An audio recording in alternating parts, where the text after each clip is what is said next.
But Joe and Becca may be here. As you know, they both work full-time. And one of the challenges with the citizen legislature is you have legislators who work full-time and are not able to join us on their, not their day off, but their day actually working. So anyway, well, it's your hometown. Why don't you start? Sure. Or should we, yeah, go for it. So, yeah, good morning. In the House side, we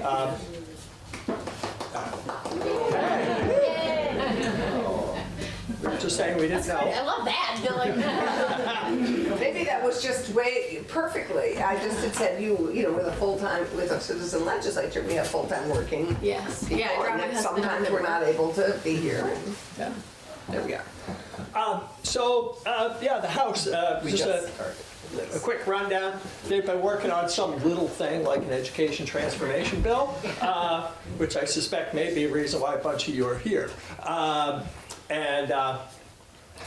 So the House as a whole, that has probably been the thing that has taken up most of the air for the last 3 weeks or more. As I think last time I was here, I think we were in the middle of crossover, or we had just started it. There's usually 2 crossover deadlines. There's the policy bill deadline, which is the Friday after town meeting week, and that's when bills that don't have anything to do with money, basically, that's when they're supposed to be completed and sent to the other body. Then the following deadline, the following Friday, is deadline officially for bills that have money components, either raising revenue or paying out appropriations, which usually the two go hand in hand. And then this year there was in the House side area, they added sort of an additional week, which was supposed to be working on the education bill, and that additional week turned into about 3 weeks. And so they just passed it out of the House on Friday. We. Yeah, you. For the record, I voted against it. So Oh, you You did vote against. So they passed it out. Yes, but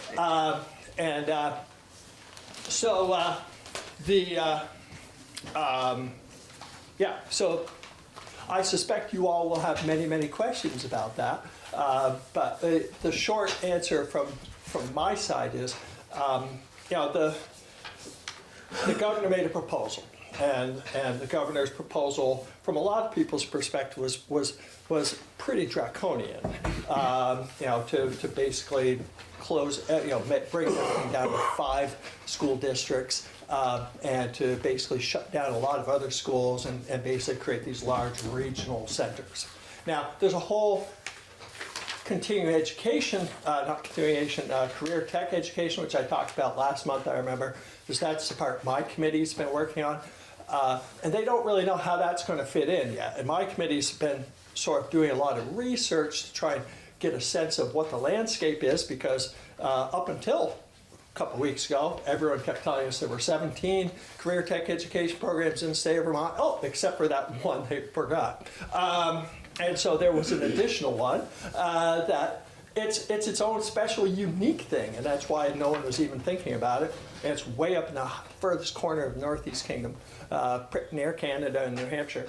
And so my committee has been working on trying to come up with something, at least gathering information and figuring out, so it would be ready for when the career tech piece gets added in, to be able to start to move into figuring out how that fits.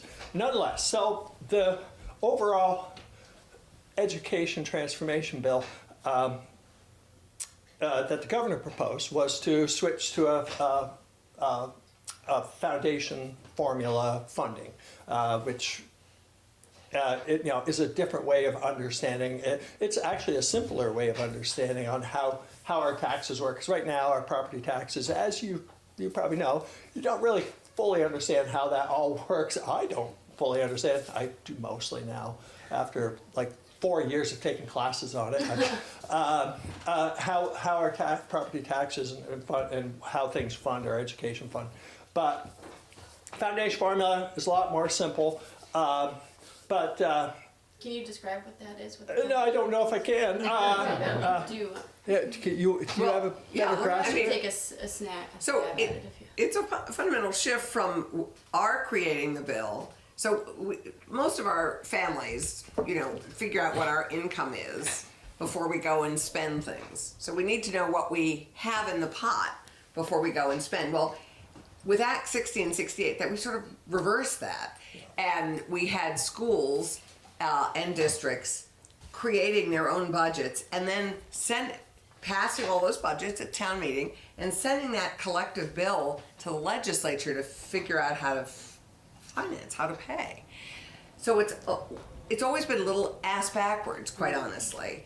And the foundation formula in many ways resets that and has the state figuring out what we actually have and then distributing it per student, per capita, per student to the districts. And at the moment, with the weighting formula, that would be, with the new weighting formulas, this is a big simplification, but with the new weighting formulas, that would be roughly just over $15,000 per student at the moment. And that is sort of rights one of the fundamental inflationary aspects of what was the Act 60 and 68 funding mechanism. And it has been, just inherently inflationary, because if you don't have to work within the means of what we have, you're always going to be in some funny way, not operating in the dark, because we obviously know what our costs are, but not functioning within our means. So we are hopefully, in my fairly simple reframing of it, shifting that mechanism to knowing what our revenue is, and then having to work with that price per student. Is there anything you'd add to that? Yeah, the only additional thing I'd add is when we have a foundation formula versus the way we do it now, when you vote on your school budget, you could vote your budget up, you could vote your budget down, and it won't necessarily impact your property tax rate. So you can pass your school budget and Bethel can have a lower tax rate. Hartford could vote down their tax rate and have a higher tax rate. It doesn't necessarily communicate at the local level the implications of your decision. So it's very hard for any individual voting on their school budget to know what the impacts are, because most of us, we vote on our school budget not necessarily as a reflection of the school, but as a reflection of what we think we can financially afford on our tax bill. So the change will be much easier, I think, for school boards to describe, here's what we have as the foundation, here's about $13,000 per kid that we know we will have, and then they'll know on top of that a weighting formula, which is basically how we do it in full now, that has different weights, to Senator Clarkson's point, for the cost that we know is greater for certain types of student populations. We know that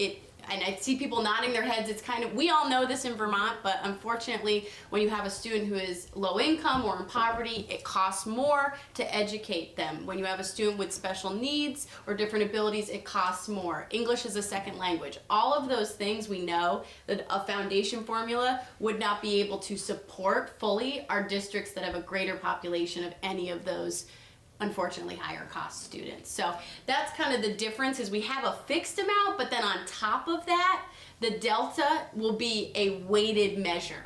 Yeah. So it's a little different than what we're used to, but. Yeah. With the different monies coming in for the different needs, the English as a second language, rural students, poor students, or low income students, I should say probably. What is the string attached that the school district actually spends that money on those students? Oh, that's an interesting question. I don't know. I wouldn't know how to answer that question. I don't think they do. I don't know what the change there are in the instances bill where is. that school district legitimately gets extra money for that population, but they don't serve that population with extra services. I can't imagine that happening, but perhaps you're right. But you would need somebody who sat on education, and none of us do. It's So- a good question for us to ask when it Yeah. comes over to I the just think there Senate. should be a string attached. If they're gonna give extra money, they should provide the services to They're those not students. gonna get that much extra money. I mean, 15,000 is still below Oh, I what many of our understand. schools are spending at the I moment. understand. Yeah, But it's- we should take that Yeah, question absolutely. first. Good What is question. the relationship It is a between? good question. and what's, right, what's If the they're gonna get accountability? if they're gonna get extra money, that we should have something. My lined guess up is you'll that- see it that in they're your gonna budget. provide those services. Yeah, Well, but Greg, they'd be, and would you just be kind enough to remind us of your names? Greg Hughes, Rick, that's right. Huh? Greg, Greg. Right. Dana Kolovec.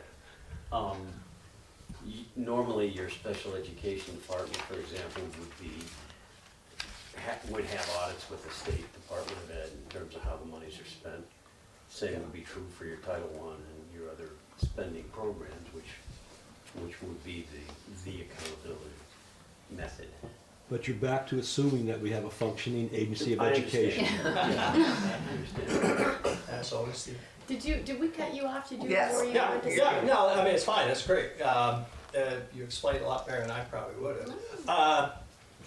And, yeah, so the foundation formula is probably, from my perspective, is a good step forward on sort of figuring out, education funding. So there, basically, if you think of this, the bill that passed, House Bill 454, one half of it is how you're going to fund your education. The other half is how you're going to run your schools, is policy. And as I was saying, the governor was going to close down, basically consolidate a lot. What basically would eliminate a lot of the smaller school board decisions, right? So there would be a regional school board advisory components to it. There would be, and so a lot. It basically turns into a very top-down organization rather than a bottom-up organization, and which is great for if you want efficiency, but I don't know that it benefits especially smaller towns that are going to be outvoted by all the other towns in their district, and so that was part of the problem for me. But and then and of course the governor had really limiting the number of schools. The House version, took and reworked a bunch of that. A large part of what they did was they created basically a body, and they also charged a body that exists. But they took and they gave those duties to sort of more or less figure it out. Is what a certain amount of that bill says. Now that they have, and that there's a timeline that they have to do it. There are some things in there. So that's a large part of what they're doing. Is that the intention is to set up groups and stuff that are going to sort of figure out the details as they go. But in the beginning of the bill, there's this huge intent section, and the intent section lays out some things which I objected to, and one of that was minimum classroom sizes and minimum school sizes. And talking to the White River Valley Supervisory Union, the superintendent, we're talking about that, and it will close the Rochester and Stockbridge elementary schools. And the Bethel school, even if we stay with the governor's plan, Bethel school is probably gone. The House school, the House plan, Bethel at least fits just barely, Bethel Royalton School just barely fits under that just over that minimum. So there's a real risk of losing our schools. And certainly Rochester and Stockbridge folks are definitely against it. And especially since, Hancock and Rochester lost their, Hancock lost their elementary school and Rochester lost their high school basically shortly after Act 46. They already feel like they paid their price, and and supposedly it was going to save them a lot of money and it was going to save their schools, and it didn't. And so that's why, you know, no other reason. I feel like those minimums are a real problem for small rural schools. It also, the representative from Tunbridge, John O'Brien, on the House floor when they're having this vote, got up and asked a lot of really good questions of the Education Committee. And he asked questions like, well, has the study been done on how many schools would have to close that would not meet those? And the answer was no. There hasn't been any studies. Well, how much would this save in our money? Well, we don't know. You know, what have there been plans for transportation for these small schools and how much that's going to cost? No, we don't have that information.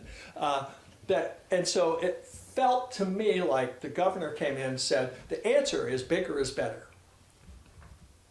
And the House said, well, we need to come up with a bill that the governor will sign. Therefore, bigger is better. And that's the underlying premise, and everything else is, there was also, he also asked a question about, so if they're building these regional schools, how much is that going to cost? Again, no answers, because it's in the future. And certainly, I mean, the entire plan laid out by the House, goes through, at least 2030. So, it's several year runway. The foundation formula, actually, they're doing a strict foundation, they're proposing a strict foundation formula for the beginning. That's just sort of, you get this number, and you said 15, you said 13. No, the base is 13, and then Yeah. the weights, but the weights average were will added. be Yeah. over 15 Yeah. as a result. I think, if That's I remember right, base. the governor's proposal was something like 11. Yeah. And, Whatever. It's Yeah. not what's on the table at the yeah, moment, the governor's. and, where was I going to go with that? And then as there's plans and designs in there to change that into what they call a database, because right now they don't have all the data, so they're just setting a firm number. We'll start with this, and then once we have built the schools, once we've figured out the bus routes, once we've figured out all that stuff, we'll switch to this other experience-based funding formula that'll more directly represent it. And again, to me, it's a little squishier than I would prefer, and especially if I have concerns around my schools being closed. So I couldn't vote for it. The final vote came down to, it was interesting to watch how it played out, because most of the you would think maybe it'd be party line, and there certainly wasn't. There were a bunch of us from small rural towns of both parties that voted against it. There were some Republicans that voted against it because it didn't match the governor's plan enough. There's some Republicans that voted for it because even though they didn't like it, they wanted it to move. They knew if it didn't get out of the House, it would never go anywhere. So at least they figured if they voted it out of the House, it would get to the Senate where they could get the senators to go back to the governor's plan. And then a number of Democrats who didn't necessarily like the bill decided for the same reason to pass it out and get it over to the Senate, trusting that our senators will make it better. It's gonna be fun. And truthfully, I hope our senators make it better, because Yeah, we're gonna make there it were better. parts in there that I just couldn't vote for, and so There are parts that we wouldn't vote for. yeah. Kurt, what's the status of Granville, Hancock, Rochester, and Stockbridge now with their schools, their elementary schools? What's the status of Yeah. that? We have 4 towns. What do they have for elementary schools? Yeah. Hancock is closed. It's Rochester. Yeah, Hancock's was closed. Granville and Hancock had merged at one point, right? It's Rochester and Stockbridge. That's it. Yeah, And no Rochester. elementary Rochester and schools are Stockbridge there. have And merged. it's on a Yeah. school choice, right? Where does Hancock and Granville send their students? Everywhere. Yeah. Even elementary? Yeah, they're all tuition out. And so some of those kids go to Middlebury, Some of them go to Sharon Academy, some of them go, wherever. They all go wherever But they for go. elementary school, where do they go? Rochester. Rochester, they're part of the Yeah, yeah, it's Rochester, part of Roughly, they Rochester. go down Route 100 to Rochester. part of your school district. Yeah, yeah, but I didn't know where they had all consolidated to. I think for elementary, it's Stockbridge. I think so. They have choice. No, they have choice. Oh, for elementary, they For go to. elementary, it's choice. Yeah, yeah. And so they're Does going, Rochester and Stockbridge still have an elementary school? yeah, they do. Kirk, in the discussion about the organization and the structure of, from 55 down to 5, what part of that discussion looked at the tech centers where all of our kids now have high school that feed into tech centers? There are already, I mean, I've got the map that I don't know, you guys probably looked at, that the education department prepared, showing the sending schools that go to each of the tech centers. There's a structure that exists. Why not look at, or has the commission or your committee looked at There's a lot of discussion around organizing around the tech centers. Yeah. that? I mean, If you were gonna do regional high schools, Yeah. they're very much tied into developing those around the existing tech centers. But in all fairness, yes, nobody had all the answers, but we're only there 4.5 months a year. And the first bit was learning about the governor's plan, and actually the governor's plan hadn't been fully fleshed out. Yeah. And so a lot of it was, we had given the governor and the administration deference to come up with a plan. So I wouldn't be so tough on ourselves. The legislature, we're busy doing a lot of other things as Yeah, well. there's all the other laws too. Yeah. And so, this is a huge piece, obviously, of our priority for the year, but it's a lot of work, and totally transforming our educational system is not something that's gonna be done overnight in a thoughtful fashion. I think that there's a big difference between our elementary schools and our middle and high schools. I think we all know that regionalization benefits the amount of science, the languages, the culture, the arts, the sports. All of that is heavily affected, and quality is affected by the smaller and smaller you get, the less options you get for our students. So I think regionalization definitely has benefits for our middle and upper schools. I think the elementary schools is a different discussion. The whole districting piece, it's sort of like when after the census and we have to redistrict our political districts, our senatorial and state rep districts. This is not dissimilar, because this will have a whole new voting structure. This will have, we'll be having to figure out how to vote more effectively regionally on budgets. That's a big undertaking, oddly, and that brings in the government operations committees. And so that work from the political districts starts with a redistricting commission that starts that work that is tripartisan and includes everybody, and then they present a map to the legislature, and then the legislature and the House and the Senate come up with their final maps. So this transformation piece, yes, it has everything to do from school sizes, class sizes, and also districts and how you vote. So it's a lot to work on, and we're not there the whole time. We adjourn mid-end May. So it makes total sense for us to create a body we expect will have the expertise and the thoughtfulness to do this well. So the House, in its infinite wisdom, has actually given it to a great group of people. I think you added to it. We did. But it's 5 retired superintendents who have the expertise to do this work, as opposed to all of us who some have more experience than others in education. Not everybody has the same, and it would be wise to give a lot of this work to the most thoughtful and experienced educators that we have. And that, so I believe you took that 5 experienced educators and added 4 legislators. Yeah. Who may or may not have any experience. So anyway, And we'll see. that was a concession to the Republicans. Yeah. Because they wanted to make sure that there were political voices on that. Yeah. If I may. And your name again? Gee.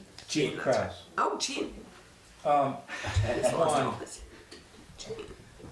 I hear a lot of talk about the funding side of education, funding, and very little about education. And I don't want the whole idea of education getting lost because of the dollars involved.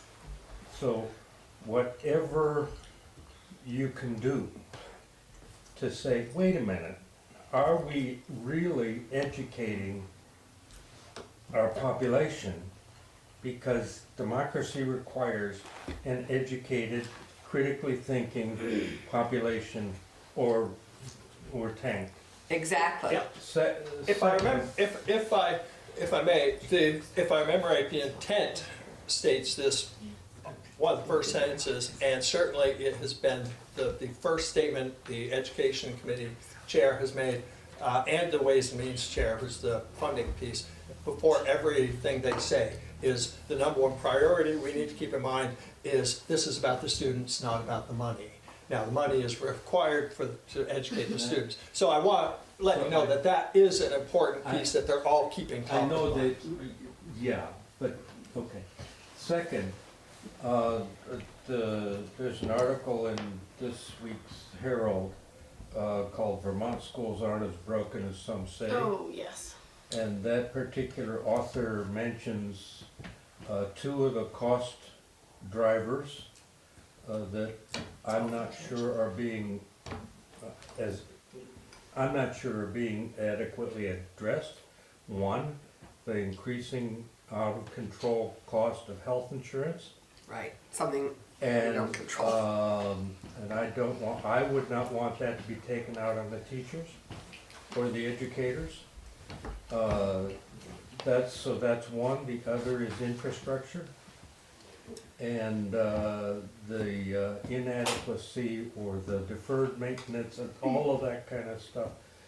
It seems to me that if we're going to be talking about money, we need to address those two things, and perhaps separately from, quote, the education budget.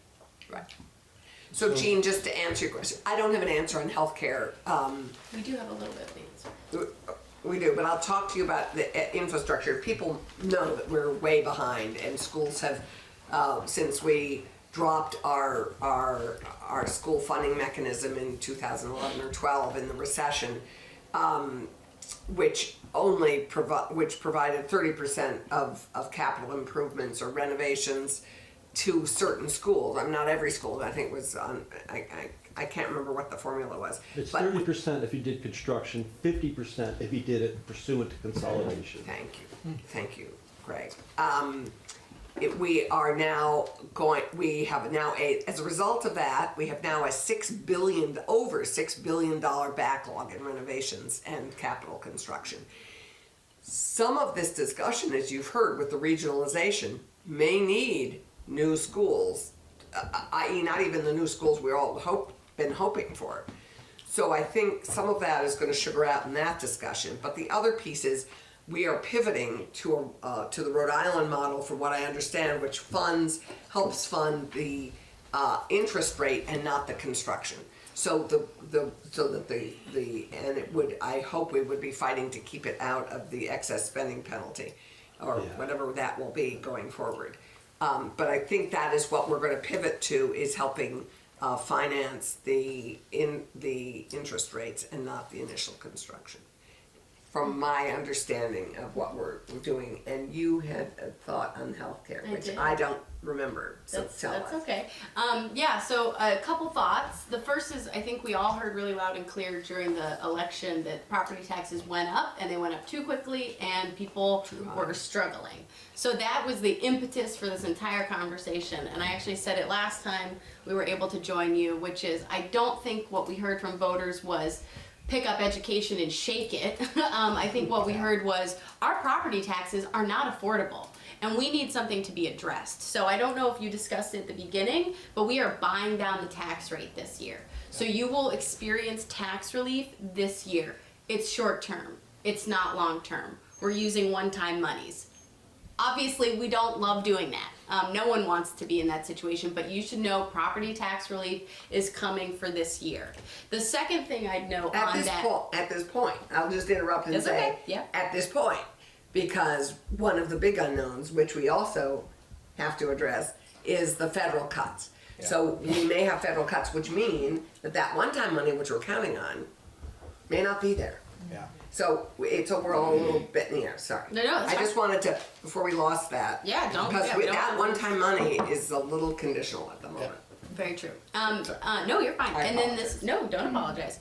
Very good thought. And then the second point that I wanted to make was that we haven't talked a lot about the tax implications today when we've talked about education. And to your point, Jean, I think we did hear property taxes, but I heard throughout the election, I love my school. My school isn't failing. Our students are getting high quality education and they love their teachers, they love their staff. We want them to be even more supported. And the biggest issue was that they weren't getting the support that they needed. And that's where we were failing, not in the actual delivery of the education, of the support of the people delivering that education. So we haven't spent a lot of time talking about how do you pay for it. And some of the really well done changes on the House side, in my opinion, came from our Ways and Means Committee, which we have our homestead property tax rate and our non-homestead property tax rate. Homestead, that's how all of you are filing, I'm assuming, unless you have a farm or commercial property or a rental unit. Everyone who is a full-time resident, you're homestead, and you have a homestead property tax rate.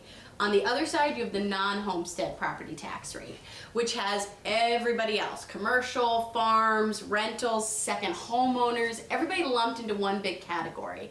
And many of our communities, we actually saw that the homestead tax rate was significantly higher than the non-homestead tax rate.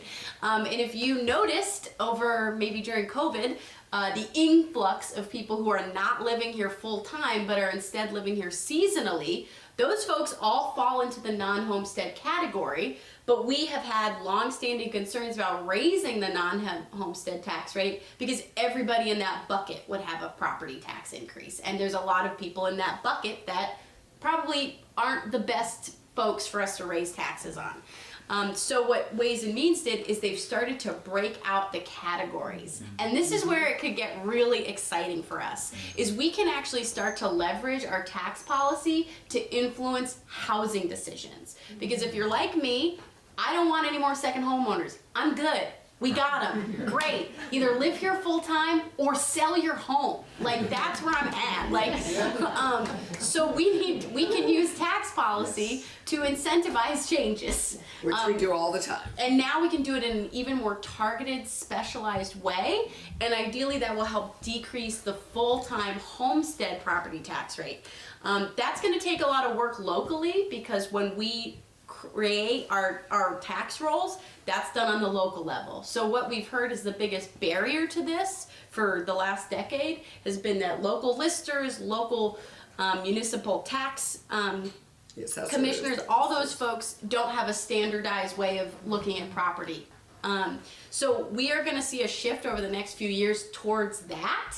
And I'm hoping we can be like Hawaii, who has 9 different tax rates. And that's because they wanted to sequence it as if you live here full time and you're in the community and you're working even specific careers, in fact, you get a lower tax rate than someone who is here 1 week out of the year in their giant mansion who rents it out, or not rents it out, with Airbnb kind of in there in the mix too.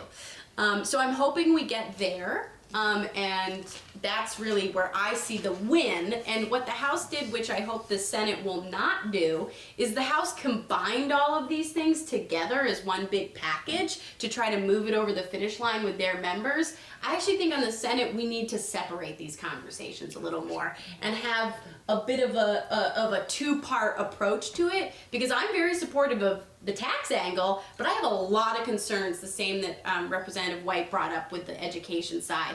And I don't want to be forced into a position where I'm supporting things that negatively affect the public education of our school system, but somehow bring me along because of a better taxing structure. So I'm hoping we separate those two conversations. They're partly separated. The yield bill is a separate bill. Yes, but 454 has everything all together in So one It bill. doesn't. The yield bill is still separate. There are Okay, pieces well. of the education funding that are in 454, but the yield bill is still separate. Yeah, but the yield bill only sets, okay, whatever. Yeah, but all of the tax changes I just talked about are in that bill. So if we're talking about how we do taxes, I want us to think for a moment.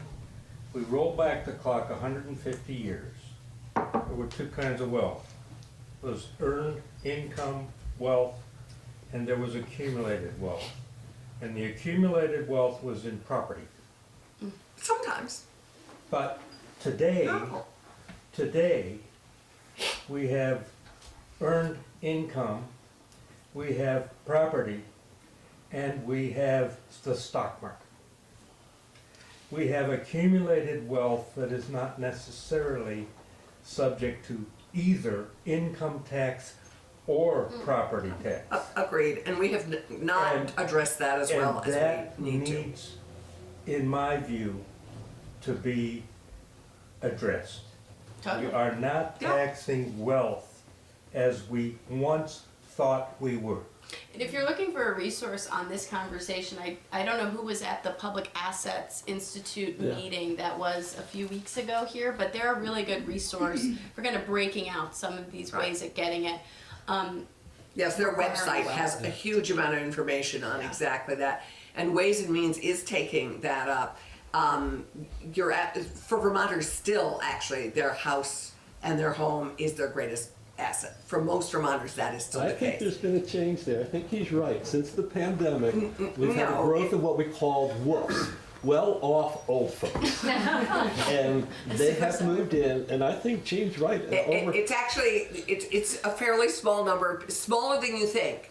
I think everybody thinks, oh, wealth, that's Maybe- Well, this 82% huge of group. I Bridgewater It's agree, not. it's second probably a small number of people. It's a smaller group than you I'm think. not sure it's a small number of dollars. Oh, I agree. Okay, That's now, the point. so I agree. having said that, my closing comment is, as painful as it is with the current way we're doing things, it may be better to defeat something now, if it's not good legislation, than to just pass something so we get something that goes down the road. Yeah. If we pass something that gets something down the road, then it is subject to a governor's veto that will go down the road, even though it's lousy legislation. I would encourage my legislators to think long and hard about biting the bullet and, if necessary, losing your seat, because you're not gonna pass lousy legislation. Oh yeah, and I'd say you've already got Representative White on that one. I think you really spoke for your district in that regard, and that's really actually very powerful. So I'm just I hear you, tossing it Gene. out. I would say my other point is I think we're hearing a really big switch rhetorically from the governor's office, which in my experience, when we had a supermajority of Democrats and we were able to override vetoes, we had more negotiating ability, and now there's no negotiating ability. We have to work bipartisanly, tripartisanly to get anything done, and still we won't be able to defend off a veto. So what we've heard versus previous years is him saying, I'm going to keep them in the legislature as long as it takes to get this bill out. I will not adjourn the legislature. Well, it's hilarious because a year ago he said he wanted us out in 6 weeks. So suddenly now that his work isn't getting done as quickly as he wants, he's requiring different things of the legislature. So it's becoming a very political conversation. And we are going to need to hear from you more and more as it comes to the Senate. And if you had the opportunity, I know a lot of folks in Bethel took the time to fill out the survey that we sent out. So I appreciate that. Really good comments. One of the comments that I just wanted to uplift that came from Bethel was transportation related, Yeah. which is we have not seen a cost breakout of what the I don't remember who, and if you're from Bethel and you wrote the comments, sorry for not remembering, but we haven't seen cost savings yet. So we've heard this is going to save money, this is going to cost less. But if you have 150 students in this school and 150 students in this school, and you want to combine them, and neither school can hold 300 students, you're gonna have to build a new school or add to either school. Or you're going to have to transport people. All of that has not been costed out for us. So this idea, to your original point of consolidation equals money savings, we haven't gotten that information yet on if that's a reality. So we also don't know how much this is going to save. And I'm very concerned that we're going to end up in a situation where we've done a lot of things, we've shooken the system up even more, and then we're not going to actually see the cost savings that were promised. So we're going to need more guarantees from the governor and from Secretary Saunders at this point. I want to... Well, and more time to just- actually budget to do that work. Yeah. So, I mean, I don't think that I don't think we're able to have the answers to that by the time And I'll we leave. just say, I have to leave at 8:45, so my apologies for having to do that. We haven't talked about any of the other things that Yes. are going on in the Could we legislature. pivot to some other things? So if I could just say one thing about some other big topics, which is the federal administration. So the reason I'm leaving at 8:45 today is because we have a constituent in Windsor County who is a Palestinian man on a green card who has been unexpectedly called for a citizenship interview in Burlington. You can expect that this is, I think it's a honey trap. I think they're going to detain and deport him today. That's my expectation going into today. We're in really scary times for public dissent, and specifically for people who are Palestinian or are underdocumented. And there's not a lot that we can do as your state representatives or your state senators, which is also kind of scary for us as well. So I just wanted to flag a little bit of the work we are doing and note that for you if you're following any of those stories. We have S-44, which is a bill that makes it so that when Trump calls a state of emergency, which he has already outlined that he will do, that we aren't automatically deputizing local law enforcement to support ICE activities. It has to go through the governor's approval. That is in House Judiciary, and That has passed the Senate. and is we now- want House Judiciary to really work on it and maybe push it. And they are. And they are not. They're stuck on the wall. And It will be passed, my guess is, Okay. sooner rather than later. we're very hopeful for that. I'm And hoping- This legislative approval was still struck from that as well. It's limited to only governor's approval. yes, I know. I wanted them to add it back in. Yeah. No, it's not going anywhere. The governor is so against it. He thinks it's unconstitutional to have legislative approval. Okay. So there you go. That's my. It would be harder to information get update. because, quite honestly, we're not there a lot of the year. Then call us back into session. I mean, Yeah. it's But as far as the deputizing. mechanism, I mean, Yeah, as it is, It- it's like, oh, it's local not a quick, person. it's not a swift mechanism. That's the point. Yeah. That is, I think, that's the challenge. There you go. That's my update on immigration. But it isn't just immigration. As you all know, you've been reading about the letter Zoe Saunders sent out to the school districts a week ago, and then reversed course 180 degrees on Monday. She had initially sent out saying you're all going to need to certify your DEI compliance, and then came back saying, well, actually, the state does comply, and we are standing firm with what our with what our laws are, and we will move forward. The AG is working with the Agency of Education, and we will not be having districts having to certify that, and we will certify that we are in compliance with both federal and state law, and that the AG and the Secretary of Education will be sending that out and have sent it out, or in the process of sending that out, and responding to the federal government. So, I mean, we have all these different areas that I've served in the legislature for 21 years. I have never felt that the federal government didn't have our back. We have relied on the federal government through the recession, through the pandemic, through all the natural disasters, and we have always had partners in the federal government, and we now have no partners. We now are looking at housing that's going to be underfunded, LIHEAP that's going to be underfunded, senior meals possibly, Medicaid, and if any of those cuts really get passed and happen, we're going to have to come back and plug as many of those dike holes as we can, and we don't have the money to do that. A third of our state budget is federal money. We just do not have it in the coffers for us to be able to both fund our priorities and fund the things the federal government has decided they're not going to fund. So we're sort of sailing along now as normal. We're all giving our priorities to the appropriations committees, but just like what Becca had mentioned in terms of our hope to buy down the property tax rate, because that's what we heard loud and clear. Our property taxes have gone up too high. Ours in Woodstock went up 30%. You know, none of us can afford that, or very few of us anyway. That property tax buy down that we are buying down in lieu of having actually transformed the way we finance education, that's sort of buying down the process so that we can get through it. That we may not be able to use that $110 million or whatever it is, because we may have to pay for Medicaid, we may have to pay for LIHEAP, we may have to pay for whatever it is that is really addresses our most vulnerable. So we are operating in a bit of an unknown now until the feds pass the budget. Yeah, we're like a fog. It's really, you don't know.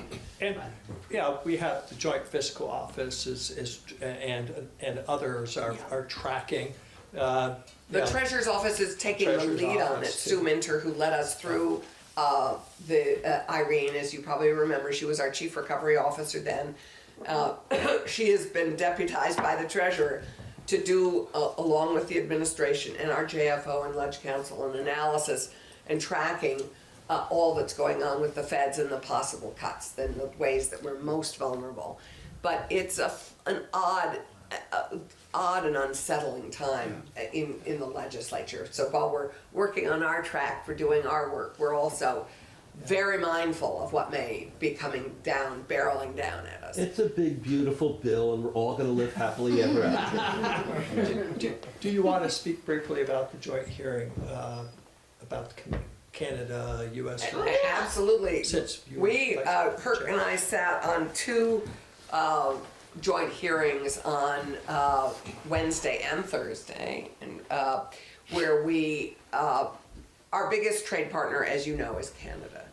And Vermont and Canada have such an important symbiosis in a familial and commercial relationship. What was astonishing as we went around the table was to discover how many of us have really strong Canadian bonds, either, whether it's You're a lot married of to your them. family, your wife, your mother, your family, amazing familial bonds with Canada. But the reason for our meeting was the impact of the tariffs and the trade challenges on our Vermont businesses and the Canadians we're trying to woo to set up business and partnerships here in Vermont and investments. And I think both of us were having that illustrated by a couple key companies that we all know and love, like the Red Hen Baking Company. They source about 50% of their grain from Quebec, from the Quebec farms. This is impossible for him if we do this overnight. Again, no planning, no time to actually to work on this. A ski company, one of our strongest ski companies, not Burton Boards, but Resource, or anyway, I forgot. I can't remember. Anyway, one of our ski companies, back and forth with parts being manufactured in Halifax or near Halifax. All the components of the skis manufactured either in China, Quebec, or Canada, and then assembled, and then it goes back and forth. A lot of it is back and forth for the final construction and sale. The shipping of goods, the sugaring. Everybody thinks, oh, well, we make the syrup here, we're immune. No, all the bottling, a lot of the equipment, all made in Canada. A lot of our syrup, quite honestly, is made in Canada and shipped to Vermont to be bottled under Vermont labels. But the harsh truth came out, and our Canadian partners are caught between this nationalism, having been insulted so completely by our president. They are reeling, and they are responding well, the way I would respond, they are boycotting us. We understand. Yeah, they are not coming here. They are not spending their dollars here. The more challenging piece is they want to do business still. And how do we One of the continue to things do I that? read the other day, like with Hetty Topper and all the beer cans that are made out of aluminum are gonna end up with a 25 to 35% Oh my God. increase. Well, I mean, I don't drink, what- but. I know, and our Bar Hill, I mean, all Yeah. our hard alcohol, our beer, this is a huge impact on our Well, sales. one of the people who spoke, actually, it's a Vermont company, and they weren't talking so much about some of it with Canada, China. but they make a water bottle that is stainless steel. I mean, you've got that's stainless Yeah. steel, right? And there's one factory in the world that makes those. Every one that you buy, I don't care what company you buy it from, it was made in the same factory. It's in China, Yeah. and so those are all going to go up. And what was interesting was to just contract manufacturing, for example, this company, 25 different molds it takes to make these bottles. All the molds, the companies, all these contract manufacturing companies, none of them are in the United States, almost none of them. And that is now pretty much all in China or abroad in some capacity. And so for us to even pretend to think that we're going to rebuild that manufacturing overnight is just it's ludicrous. 6 weeks.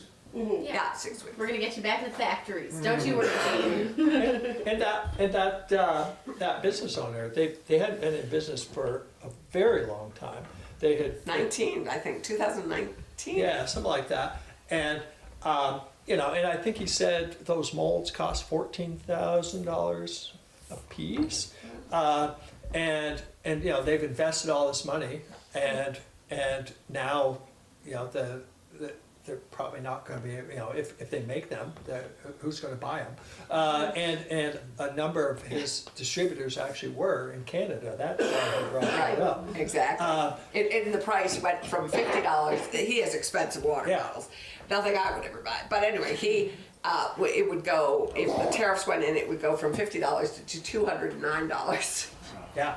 And so he's like, this will put me out of business.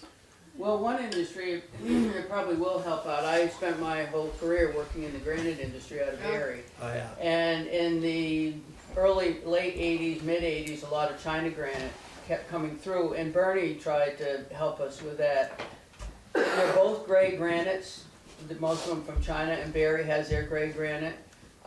So some dealers in southern Vermont or southern states that we'd sell to, they would not say it came from Canada. They would say it was Select Granite. Well, Barrie Select is actually a trademark.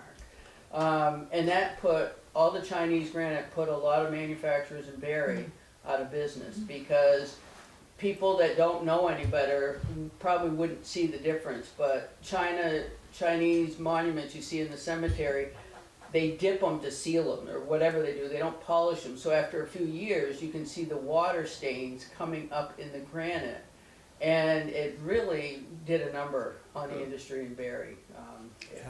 Oh, it's pervasive. The dairy farmers are getting loads of sawdust and bedding from Canada, and all of a sudden overnight their prices go. Are you seeing a lot of voter remorse? And what's your name? Oh, voter remorse. Nathan, I'm Nathan. from Bethel, yeah. Voter remorse? Are you- No. I don't, well, I'll tell you, I don't think a lot of our voters voted for Trump. I'll just say that. We didn't have, I'm not hearing a lot of voter remorse from folks, because a lot of us voted for Kamala Harris. And so what I'm hearing more is remorse from folks who didn't vote, especially in my age group. I heard from a lot of folks who were like, I just didn't, I preferred Kamala, but I didn't really think about it as like that stark of a difference, and I didn't vote. I never voted before. I didn't show up to vote this time. So I'm hearing a lot more folks who are sad that they didn't participate before, rather than folks who have been converted. And I'll just say, as an organizer, we talk a lot about there's spectrums of how people feel about an issue, and when you look at who voted for Donald Trump, that's like 1/4 of our population, and of our voting population at that, if you think about it. So we've got 3/4 of the rest of us who either didn't vote, voted differently, or couldn't vote. For whatever reason. So I think we need to focus on mobilizing the folks who weren't necessarily engaged rather than try to convert the folks who were hardcore convinced at the beginning of this, because those folks are watching the same media. And I saw a hilarious, and I'll just go on one other thing. We are very protective of the LGBTQIA community in Vermont. I think that that's like a base level kind of a community agreement that we've all set in stone. And there was a great in granite, very granite. And there was a really compelling Daily Show piece that it basically said, how do you know if the economy is doing badly if you're watching Fox News? And it's the amount of time and the obscurity of the sport that they talk about with a trans athlete. And once they started talking about fencing and having trans athletes in fencing, that's when you knew the stock market had really bottomed out. And that's, I think, what we're going to start to experience is the worse the economy gets and the more desperate folks become, they're going to continue to single out vulnerable populations. And it's going to be our job to make sure that we say, no, it's not trans children playing soccer that is causing the stock market to crash. You know, it's like we're just gonna have to be very clear that we know that that's not how the economy works, and you can't just blame one group of people, because that's gonna be what we need to fight against. And to answer your question, there are people who are still supportive of Trump in our neck of the woods. We experience them at our hands-off rallies, and Becca and I managed to make it to 3. Support Doge. We managed to make it to Chester and to South Royalton and to White River Junction, and there were probably 400 people in Chester lining the street. There was a truck with huge Trump signs that went back and forth, went to one end of the town, turned around, came back, and there was one counter protester who had a support Doge sign. So there were 2 people out in Chester versus 400. So I would say that the vast majority of Vermonters are not supportive of what's going on, although I have heard 2 in my neck of the woods say they are still supportive of Trump's measures, and then it had to happen, and then they have drunk the Kool-Aid that somehow government was broken. I think that that will all, if there is real economic hardship that as a result of the tariffs and the trade wars and the inflation that is going on, they may change their mind. But it is just heartbreaking to me, particularly as chair of Senate Economic Development, to see a robust and healthy economy being totally undermined by these 18th century economic In 90 choices. days. We should stop talking. We should listen to folks before we go. I have one tax I had question. one thing I wanted to say about the school too. Yeah, well, ask questions. I'm concerned with the way we do We the have it. homestead exemption. I saw a figure that 70% of the people who are eligible for it don't get it because so often they don't file tax returns. Yeah. And if they don't file tax returns, they don't file their homestead exemption unless we're following up on it. That's complicated because there are certain people who don't have to file tax returns. There are many, as you know, almost 70% of Vermonters are income sensitized. So some of that is they don't have to. Some of that I don't sit on Ways and Means anymore, so I don't have that data. But most people are filing who are eligible, who need to pay tax are filing. There are people who there are people who are being tempted to not file their homestead because their non-homestead rates in their towns are much lower. That, of course, was not intended. The intention in Act 60 and Act 68 when it was enacted was that it was quite fairly setting a rate for people who weren't able to vote on the tax rate.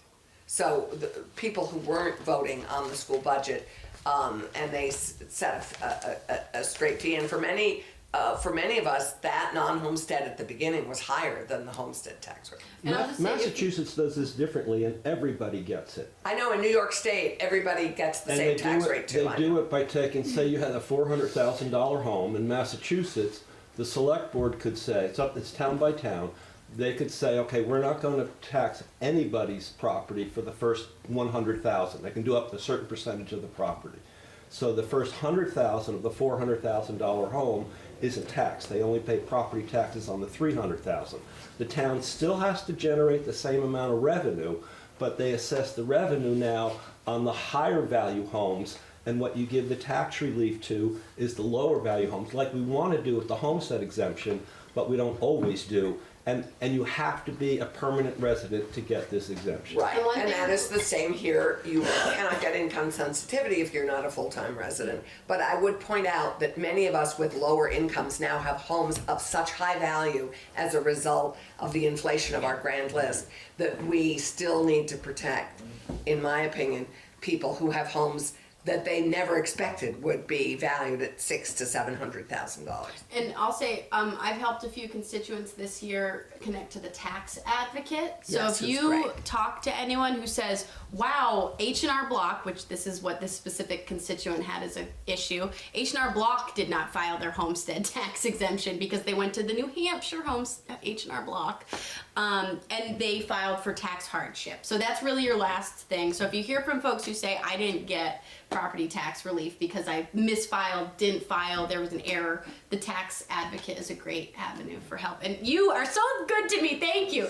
I'm gonna hit the Yes. road, but you had it, you both were so patient in your questions. I don't want Yeah. So I'm glad you brought up the federal government because my name is Lisa Campbell. I teach in the schools. I'm a trustee here at the library. Yes, thank you. So between the attacks on the Department of Education and the attack on the IMLS, where, everything's a little shaky. And I'm concerned that we're thinking about such a giant shift in our school structure when things are so chaotic at the federal level. And there's so little support for education. IDEA and Title I, that's a huge pot of money that Yeah. supports our kids who have learning differences. And we as Vermonters who are already struggling are not going to be able to afford to educate those kids if that money disappears. Yes. And we know the person in charge, who may be a lovely person, she knows nothing about education. And it's just the whole talk about A1 instruction was baffling. Yeah, that Um, was. And Yours is I AI, just am really concerned that Vermont is considering or the governor is considering such a gigantic change with the instability in our country right now. I think Well that's said. I think that's well said, Lisa, and to her point, we have had $1 million cut in our libraries alone, Oh my gosh. which Yeah, I is didn't even just address the devastating, libraries, right. devastating for our libraries. So we are, and again, it's like, well, I'm not sure we have the money Well, to exactly. Yeah. supplement I that. mean, how many holes can you plug? I mean, I know that's Exactly, that's why I use that in our- dike Yeah. whole metaphor, because quite honestly, you can envision that and appreciate that. Your point is very well taken. I think there are many of us who are not particularly, having gone through Act 46, Yeah. are not particularly eager to do it. Do it On the other hand, I do hear the ongoing drumbeat of, particularly in the high schools, middle and high schools, I want more for my kids. I want more languages. I want more science. And the smaller the high school gets, the less those are offered. And we're competing globally on education. I mean, at our best we are, despite what Trump is trying to do. And so we also have to, I think, keep our students in mind to, as best we can, ensure that they're getting the best education possible. So I think that is the competing goods of size and intimacy and that community versus the quality of the education we can offer with more varieties. One more thing, Becca, earlier you said we need to hear from you. Yeah. So how do we best, do we write letters, do we make phone calls, do we, Ooh. what catches the attention most of the governor's office, of the senators, of the representatives? For and the- Allison and I would say, we get a lot of emails, a Okay. substantial amount of emails. If you write a unique email and you say, I am from Bethel, So it's not a that, form letter, yeah, right? not exactly. That is way more valuable. Oftentimes people will write and then they don't say a town, and we get hundreds of emails. So if you don't tell me where you're from, I'm going to assume for the most part. We're gonna delete it. Quite honestly, we're gonna delete it. Okay. I'll send you my If it is not a constituent, I consider it a good day if I get less than 50 emails by 9 a.m. We have no staff. So Right. Calling for urgency, texting for urgency Okay. is really valuable. Or you can call the sergeant at arms office and you say, I want you to deliver a note, and then a little person, an 8th grader with a green jacket comes over and gives us a note. So if there's something urgent we need to know, like there's a vote and you're like, whoa, the Call it. class sizes are 25 and we know that Rochester has 24, like call us, because we aren't omnipresent. But we're only, so Thank thank you. you. yeah. But also, quite honestly, the administration, you need to be landing on the administration. Right, exactly. It's not us. I mean, many of your legislators are in large measure in sync. Yeah. We were the only We're the only delegation that all voted against Zoe Saunders' Okay. You confirmation. had 3 solid Windsor County votes against that, which is great. Okay, thank you. Yeah. I'm so sorry to Yeah. leave No, no. early. Don't Give- leave early. Give them, That's a millennial for you right there. no, give them our best and good luck. Good luck. If they don't hear from me Text by me and 2, let me know what happens. Becca, you want your muffin? Oh, no, that's Well, not I actually was my muffin. Get her another one. But we share everything. It's called teamwork, Before we break up, Yeah. I've already raised this with Becca and Allison, but for our esteemed representative, there is a bill, S-45, that is coming to you that called the Right to farm. right to farm. Oh, yeah. It might be better defined as the right to pollute. Yes. There is no justification in my mind that anyone who is wealthy enough to have a large farm cannot bear the costs of not polluting. And I think the principle in all of our laws that if you live upstream, you can't pollute your neighbor downstream. If you live upwind, you can't pollute your neighbor downwind. I think that this legislation flies in the face of that, and I would encourage with every bone in my body, and this is an easy one. Okay, Well- this is not nearly as, well, It's not, we fixed it a bit, but the House judiciary is where it is right now. right. And it is sitting on the wall as far as I know. I don't know if it's been Well- taken up yet. It's been taken up, there's been extensive discussion, and they're gonna take the pollution element out, because Yeah. they're modeling after Hawaii. And the issue is, the right to farm, everyone can get behind, but it's nuisance, it's protection from nuisance suit. So Yeah. if we remove the trespass language that's included, that will get to pollution. If you keep the nuisance, that will keep the farmers happy, that will keep the Agency of Ag happy, saying there's a $4 billion industry that we need to support. But if we take the trespass piece, and that's the very narrow comment I was going to bring up today, if you remove that piece from the right to farm bill, then we address the pollution issue. So no longer is there a carve out for a special protection for a farm that puts some contaminant, could be phosphorus, downstream. Right. So if that language could be really cleared up. Yeah, I and think Kirk that- can weigh in with House Judiciary, which is considering it at the I moment. think they're on it, and the committee's sort of split about whether they're going to include the trespass component or not.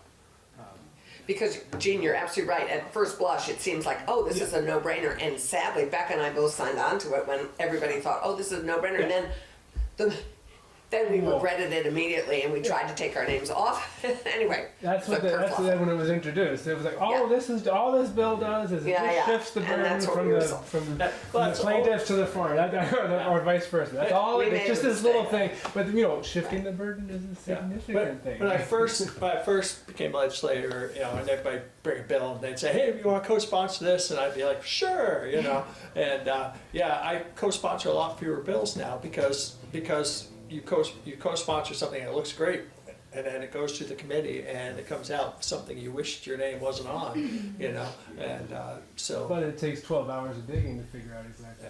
Yeah, but you know what? A bill, helping introduce a bill, it just gets the discussion generated. Yeah. It doesn't mean you absolutely support every piece of a bill. It just means you support having that discussion. And so if we put that discussion to bed for once and for all, I'll be happy. Yeah. So that's the silver lining to that And I dark wanna cloud. make sure everybody here Yeah, was aware of it as well. Yeah. Yeah, thanks. yeah. Anything else that's on people's Anything to minds? say on housing? Yeah, well, we have two big housing bills, and sadly, we've just come off. So again, this goes back to the federal government in some ways, because we have a lot of great housing proposals and money that goes into them, because they require money. Our downtown tax credits, which help rejuvenate, reinvigorate our downtowns, are so much of what we do in housing requires money. That may all evaporate depending on what happens. HUD is already constraining rental policy and LIHEAP, as we have already heard. We have a robust housing bill. We were trying to be thoughtful within the spending priorities of the session, which are lower, but we have come off COVID, this infusion of money. We spent over $600 million in housing in the last 5 years. And so for us to have to back off and be looking at a housing bill that's, at its best $50 million is, even though that's big in relation to a lot of other asks that different committees are asking, it's still so much smaller. And I know this is inside baseball a little bit, but there were lots of housing dollars in that budget adjustment, which the governor has now vetoed for a second time, which are not going to see the light of day. So our Vermont Housing and Conservation Board, which is our #1 housing partner that builds our permanently affordable housing that is both owned and rented and conserves our land, even with their shifting priorities to doing 70% housing now and 30% land for the moment, they, we're looking at just almost, they had, roughly 10 or 12 million dollars in the BA, and it's gone. That's not happening now. We're going to be fighting for every housing dollar, but we are reinvesting in our Vermont Housing Improvement Program. We're reinvesting and that's improving, as you know, non-code compliant and low-hanging fruit. Things that are uninhabitable now and with a very small, that gets our biggest bang for the buck. That and home share. Home share is our best and cheapest housing. People who want to share their home and there's a contract and they look for matches and it's a thoughtful, great program, that costs the least amount of money. The next is VHIP, which is about, on the average, $38,000 a grant to get a whole housing unit and new people online with a housing unit for $38,000 is astonishingly low, because our affordable housing now, every unit is costing over $500,000 to build, and we have to buy down that difference in terms of how we make it affordable. All the complex tax credits and work that goes into making that an affordable unit. We toured them on Monday last week in Windsor. We can build some great stuff, it's just all costing way too much, and we have, of course, a workforce shortage as well. So we're both working on the workforce piece of housing and we're working on the money piece. We have some great stuff in our housing bill. I'll be very curious to see how much actually ends up going through, but we added more money for brownfields. As you know, in many of our downtown and village centers, we have to clean up before we can build again on them. But we put in, we've created a project-based infrastructure improvement program called CHIP, which we're hoping will be our TIF Which is in your committee now. Yeah. But we got it through the Senate. The House has been really at loggerheads on a tax increment financing program. But I'm a big supporter of it and hope it goes through. We have money in brownfields. We have money we finally worked with A&R to make housing a priority in brownfield cleanup, which was great. And we've created an alternative for where to put that dirty dirt, as we call it. But we have support for renters. We are trying to work on creating a credit score with the treasurer so that renters can get credit and add to their credit score by paying rent in a timely fashion. And to me, this is a no-brainer. My committee has been very gnarly about it, which is frustrating for some of us. We did add some immigrant protections and citizenship for housing. So that landlords cannot ask about your immigrant status or your citizenship status except within mortgages where it's required. But in terms of renter, you can't do that. And we added them to protected classes. That's in the House at the moment. We're also investing a lot in manufactured home and mobile home parks, in renovations there, and in off-site. We're really trying to invest further in our off-site modular units that are being built. We sadly we just don't have enough of those going in Vermont, and we would hope that we could bring back online a couple big places where we were doing that, and that will save some money, although it doesn't save as much money as we think. And we're also investing in some work on. We have probably 600 to 1,000 developmentally disabled adults who are living with their parents who are aging out of being able to care for them, and we have to develop supportive housing units to care for our developmentally disabled, and we have under invested in that since Brandon closed, and we've been doing it on a home-to-home basis, and that's proving inadequate, and a lot of the people who took that on are also aging out in addition to the parents. So that is sort of it on housing at the moment. That bill is. I have 3 minutes to get to my day job. Okay, I've got to go too. But we're some of it will depend on what we have middle income ownership things, and we have a lot going on, and we'll just see what we end up being actually able to finance. Thank you. So Thank you. Yeah, I have to go. You keep talking, Allison. No, I have a state workforce development board. Speaking of workforce development.